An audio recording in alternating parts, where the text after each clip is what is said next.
Hello children, welcome back. So here again we are back again with our online classes. So I hope you all have used this weekend appropriately. So without further delay, let's start with our today's lesson, that is the later Vedic civilization. So the first topic is the later Vedas. So I hope you all can remember in our previous chapter we read about Vedas, right? So Veda is a Sanskrit word, means knowledge or wisdom, and they are the collection of teachings, hymns, poems, etc. I hope you can remember. And the Vedas of the Aryan period are ancient India's religious texts. Okay, so the later Vedic period or the later Vedic civilization starts from 1000 BCE to 500 BCE, and during this period the Indo-Aryans settled in the Gangetic Plains and it came to be known as later Vedic period. Okay, but here the topic is the later Vedas. We read about the 4 Vedas in our previous chapter. What are those? The Rig Veda, Atharva Veda, Sama Veda, Yajur Veda. So here Atharva Veda, Sama Veda and Yajur Veda were the 3 later Vedas. Okay. Now, can you tell me what are epics? So epic is a long poem that contains lots of action and has historical subject. Alright. So can you tell me 2 famous Indian epics? I know you all can say it. The Ramayana and the Mahabharata. Yes. So historians also refer this age as the epic age. Okay. So I hope this much is clear. Now moving forward, the life of the Aryans during this age has been reconstructed. Now reconstructed means creating again. So they have created again the life of Aryans on the basis of the information gathered from the 3 later Vedas, means the Atharva Veda, Sama Veda and Yajur Veda. Okay, and the epics as well as the recent archaeological evidence from the regions such as Hastinapur. Now, present day we know Hastinapur as Meerut and the upper Gangetic Plains. Excavation is digging, okay, indicate the use of iron during this age.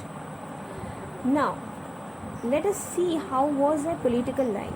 So during this era, small organization of tribes developed into large kingdoms, okay, and the kingdoms established by the Indo-Aryan were Kuru, and now present day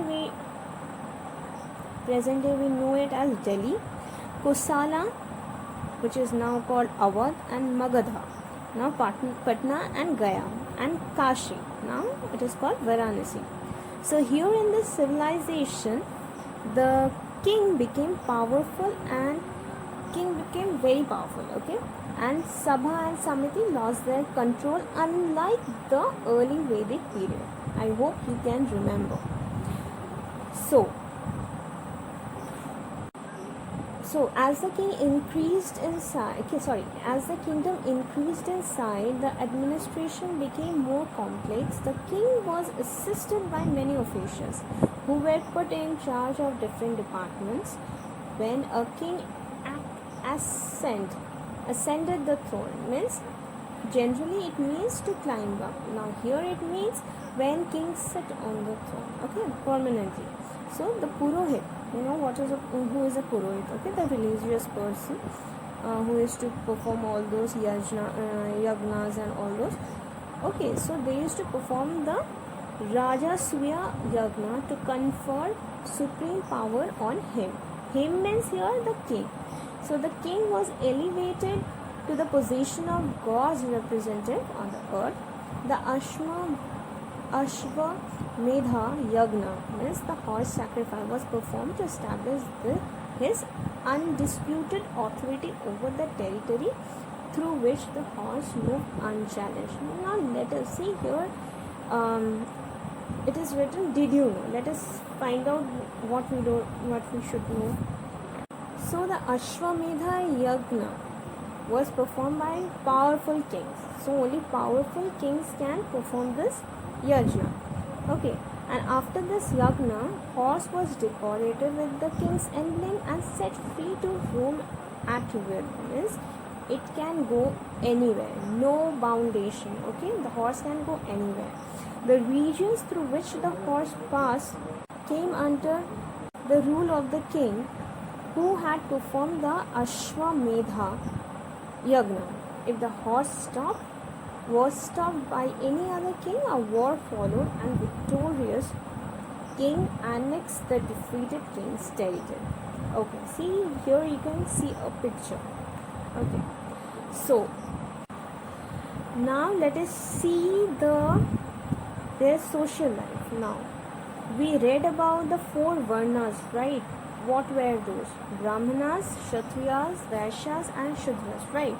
But in this civilization, a Kshatriya could not become a Brahmana, and caste was now decided by birth and not by occupation. Okay. Intercaste marriages were also prohibited, means not allowed.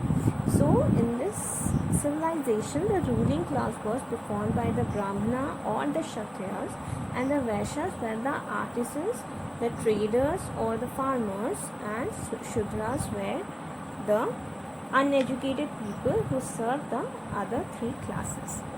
So I hope children till this much everything is clear.